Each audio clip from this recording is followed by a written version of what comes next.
This is the Work at Home Heroes podcast. Your host, Caitlin Pyle, digs deep with people from all over the world who make money from home. Get ready to wake up to a world of possibility for freedom, flexibility, and a life you'll love.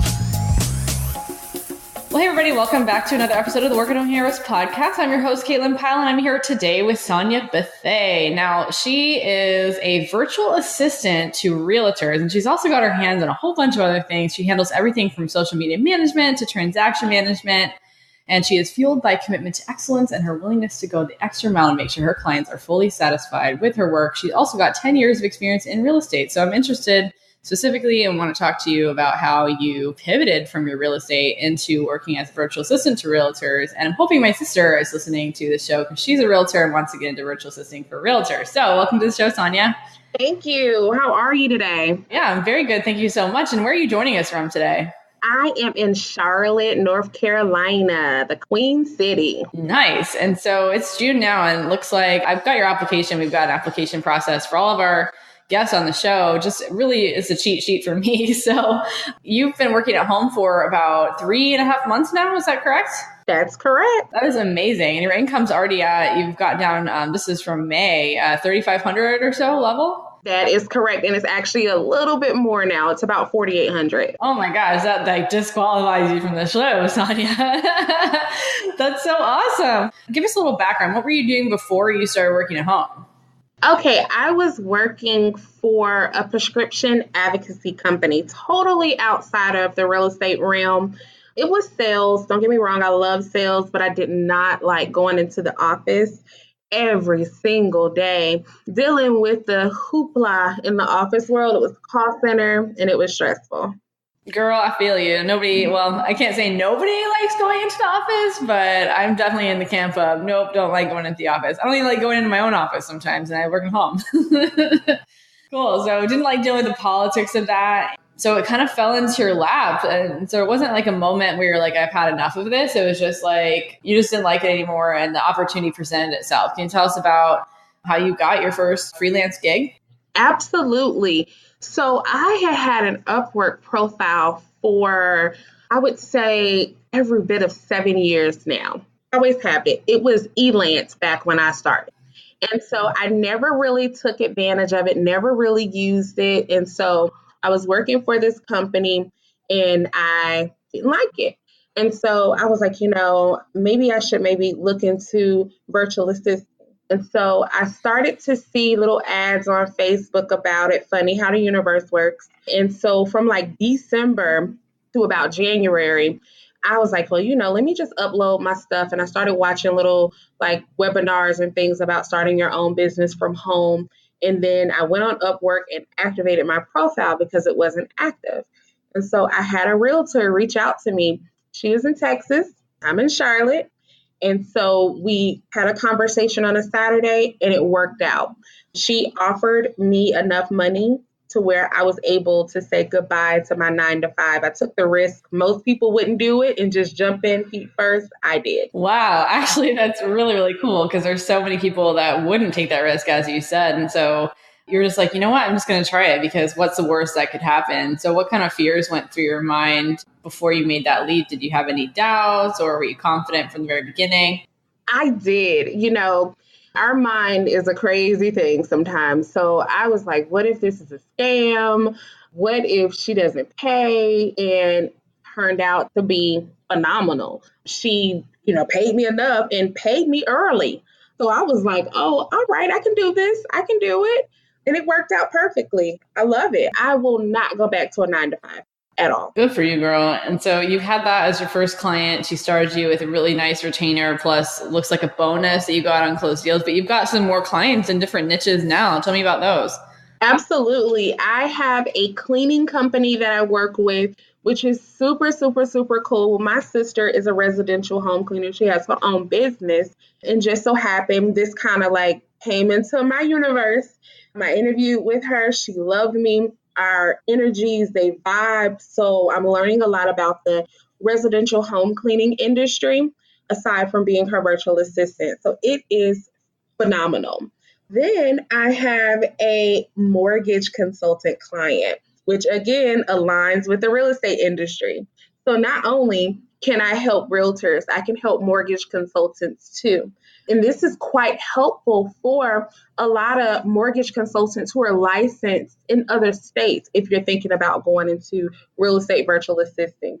If you have that relationship with your clients, you can introduce the two and they can feed business to each other and it works out perfectly. That is brilliant. And I think that that's probably a big mistake that people who are wanting to get into virtual assisting for realtors would make, is that they think they can only work with realtors, but you thought outside the box and you thought mortgage people, I mean, everything that's related to the niche of real estate, you've got a chance to connect with those people as well. And so you just really were able to connect the dots. It's awesome. Yeah, you do. And I'm thinking about, reaching out to title companies, reaching out to inspectors. These people need help. There are a lot of inspectors work by themselves, so they don't have anyone to take those calls for them when they're out doing an inspection. They'll need you. It's definitely a need for a real estate virtual assistant. Yeah. So now you've got me curious about what other kinds of, you said taking calls, what other kinds of tasks are you doing for these clients? Everything. So you can take calls. You can do transaction management, which is a whole nother line of income for your business. You could do social media management. You can network within groups as if you're the realtor, because a lot of them don't have time to do that. But there's a lot of business inside those groups for agents, for people who are looking to say, hey, I have a client that's moving from, say, Charlotte to Miami. There's agents within those groups that you can send those referrals to. So you're helping the agent stay frontline in the internet world, and where a lot of them struggle and miss a lot of money because they're not present online.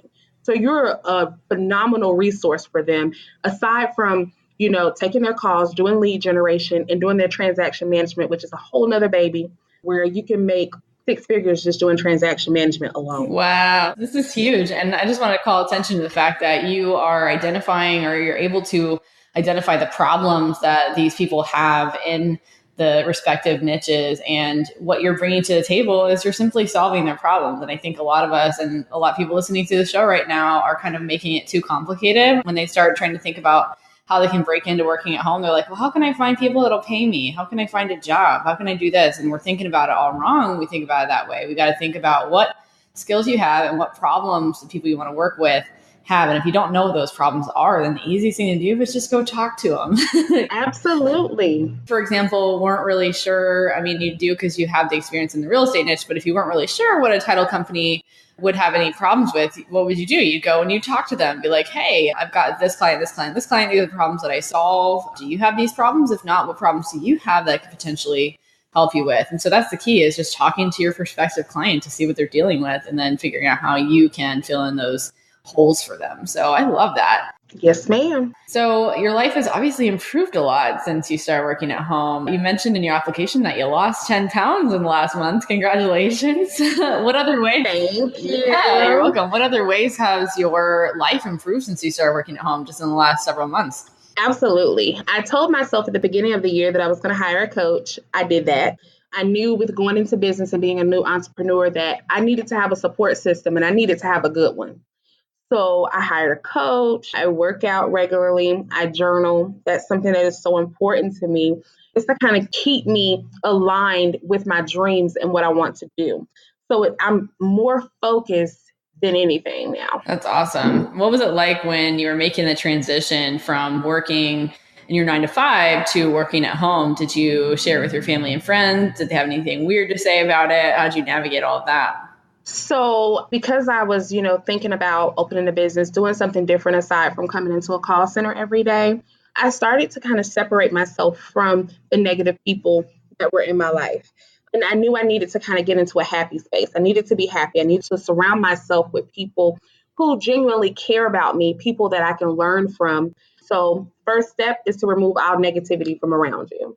I didn't really share like on Facebook what I was doing. I'm going to do that now, but I didn't do that. I just kind of went at it by myself. My boyfriend knew, my immediate family knew what I was doing. They were very supportive because I'm always told, Sonya, you're super smart. You help everybody. You should definitely start a business. You need to go in and start working for yourself instead of making everybody else millions. You need to make your own millions. So my support system is solid, and I'm very, very, very thankful for that. That's excellent. I want to get a little more detail on, you said you removed the negative people from your life. How exactly did you go about doing that? Because I know there's people listening that probably need to do the same thing. So how did you do that? You have some people that will put in your head, you tell them an idea and they shoot it down from the beginning. They don't say, well, yeah, you can do it. That's different. Try it. See what happens with it. Or encourage you to do things to be better. They're always nitpicking. If you say you're going to lose weight, I've always been a bigger girl. And I tell people, it's time for me to get healthy. Diabetes is real in my family and I want to lose weight. And some people would say, well, don't get too skinny because your head will look big.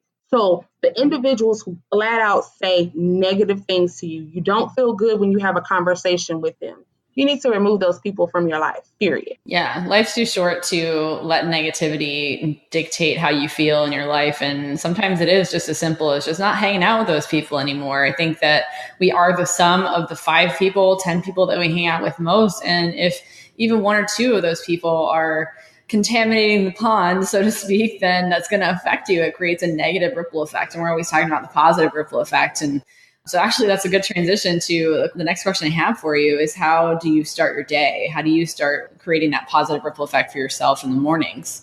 So I start my day, believe it or not, at 5 a.m. Wow. Props. I wake up every day at 5 a.m. and that's just my me time. That's when the house is still. Nobody is up at 5 a.m. in this house but me. That gives me time to read. That gives me time to journal. That gives me time to do my gratitude, my visualization. That gives me time to, take my shower, listen to my motivational music, the things that put me into my zone of excellence, per se. I work out during that time. So from about 5 to about 8, I'm working out and doing everything that's self-care for me. I take that time for myself. And at about 8, I start making breakfast. I get everybody in the house up, make sure the house is moving. And then at that point, from like about 9 to 10, I get everybody ready, moving, who needs to be out the house, they're out the house. And I'm sitting in front of my laptop and I begin working for my client. That's awesome. So you've got this morning routine down pat. And I think that's super, super important, because if we don't have the certain things that we get off our list like right away, then sometimes they can just never get done. And so you're sitting in front of your computer after you've done all those things in your morning routine, 5 a.m., you do all the important things that set you on a great trajectory. How do you then keep yourself on track with your work during the day? To-do lists are so important, and learning to prioritize. So beginning on Sunday, I set 3 goals now for the week that I want to achieve for the week. That's the 3 things that I focus on the most. And I add those to my planner. I have a paper planner, and then I take from my paper planner, because the paper planner is like soothing to me. And then from my paper planner, I take that and I put it into my Google calendars. And I just break the goals down on how I'm going to achieve this goal. And I map it out and make it happen. I think that's really, really cool, because a lot of people will bite off, they'll make this ginormous to-do list, and those are all their goals for the week, right? And then they get overwhelmed and they get burnt out trying to keep up with it all. And then they also end up not feeling like a winner. They feel like they failed if they only see maybe 2 or 3 boxes checked. But if you set 3 very doable goals for the week, then you always feel like the winner and you continue creating this positive trajectory for your life. But balance is key too. And I just mentioned briefly, avoiding burnout by not getting overwhelmed with this giant to-do list. Yeah, key to creating that work-life balance is also limiting how much you work, because there really is, as humans, I mean, we've got that, God bless Henry Ford, but this assembly line 8-hour workday thing built into our brains that we have to work 8 hours a day. Well, I'm here to tell you, I don't. I work maybe 2 to 5 hours a day. How many hours do you work a day? Because you said that you have a great work-life balance. So now I'm curious about that. I compile all of my work within 5 hours a day. That's awesome. So I'm done in the evenings. I can cook dinner. I will not miss my son's football games. Not happening. I will not sacrifice that. There are other sacrifices that I will make, but I will not make any sacrifices in terms of missing his football games, because that's something that's important to him. So I make sure that I'm available for him. He wants to get into a really big school. He wants to go to Chapel Hill. So just being sure that he has all the tools in his toolbox to do that, meaning I need to be present. He's my why. So I had to create that work-life balance. Yeah, for sure. And having a why. I mean, a lot of people, they start out and they have a why, but I think they fool themselves in thinking, oh, I just want to make money. It's not about the money. It's that freedom and the flexibility you have to be able to spend with your kids, to be able to get to cook dinner and lunch, especially if you like to cook. I mean, that's a really good thing that you want to be able to do, and then be able to do your workout in the morning, take care of your family, and just also have fun. And it sounds like you're able to do all those things. And I also, just to step back briefly, you have to-do lists, you have Google Calendars, you have a very simple way to keep yourself on track. And I think that many newbies kind of fall into a trap of they've got to have like all these tools on their phone and all these different gadgets to keep themselves on track. And I feel you on the paper planner. I've got one right next to me right now, and I'm about to order my one for next year so I can start planning for 2019. And I just love it. I love seeing, like, I kind of use that as a checklist. I'm like, okay, I've got this meeting. I'm going to cross through it when it's done. And it's just very comforting. I do use Google Calendar as well, but I'm known to just get a sticky note and write down 3 things that I want to do that day, or, things that I want to forget about. All of it works. So it's just figuring out what works for you and not feeling like you've got to keep up with what the latest guru is doing. I love it when people get paper planners because I have one, but if it doesn't work for you, then don't beat yourself up over it. Figure out what works for you. And that's what you got to just zero in on. So, Sonya, I'm curious, what is next for you? Do you have any measures in place to grow your business? Are you happy where you are? What's in the future for you? I definitely want to grow my business. It's so important to me because I'm a teen mom and I have a 15-year-old, and I know the struggles that a lot of teen moms deal with, or single mothers deal with in general, or even mothers. So I, want to help other women get into the real estate world that they just don't know where to start. So I want to help them with that. I also want to make my agency big. I want a multimillion-dollar company, and I'm going to have one. So I want to give opportunities to other women who want to work from home and allow them to work with my agency. If they're really good and they don't have the money in place to be able to afford a laptop in their home, I want to be able to provide that to them and give them a means to be able to take care of their family, where they don't have to deal with government assistance and things like that a lot of other women have to go through. Not that it's bad, but I want to be able to let them know that it's someone out here that cares, they understand your pain, and it's important to me. Yeah. And it sounds like you're creating a whole nother type of ripple effect, and you've got an underlying why. You've got your family, but you also want to make a difference in the world. So I think that is absolutely excellent. I'm super excited for you. Final question is the question I ask at the very end of every single one of the interviews on the Work at Home Heroes podcast. And it's about people who are scared, just like I was when I first got started, just like you were when you first got started. There's people that are listening to this episode right now that are like, Sonya, you've had 10 years of real estate experience, so you weren't scared. I mean, you just said that you were. So even if you do have experience, you're scared. Everybody's scared when they get started. I've been proofreading for, I think 6 or 7 years before I ever started my proofreading blog. And I was still scared. Like, I don't know what I'm doing. And I did know what I was doing. I just had to get out there and try. So I'm curious on what your advice is for somebody listening to this show right now who is just scared to get started. What would you tell those people? The only thing to fear is fear itself. So just go for it. The only thing that's really holding you back is a try. I love that. And I mean, that's really, what is the worst that could happen if you just try something? You go back to a 9 to 5, you go and you get a job at a call center, right? I mean, there's virtual call centers. They don't pay a lot, but it's a way to make money. And there always is, as long as there's a problem in the world, which there's going to be a lot of problems. You find people with problems, you're going to find ways to make money. And if you learn how to solve those problems, the bigger problems you solve, the more money you can make. So Sonya, I want to say thank you so much for being on the show. Where can people reach you? We're, of course, going to tag you in the Work at Home Heroes Facebook group with this episode. But if you've got some questions from the audience, they want to get in touch with you directly, how can they do that? Absolutely. They can reach me on Facebook at Savvy Virtual Solutions, or by email at info@savvyvirtualsolutions.com. Awesome. Thank you so much, Sonya. You are most welcome. Thank you for having me. Thanks again for listening, guys. I'd like to invite you to be a part of our Facebook community if you're not a member already. That group is called Work at Home Heroes. There's going to be a link in the show notes to find the group. We'll open up a discussion about this episode, so I hope to see you in there. Until next time.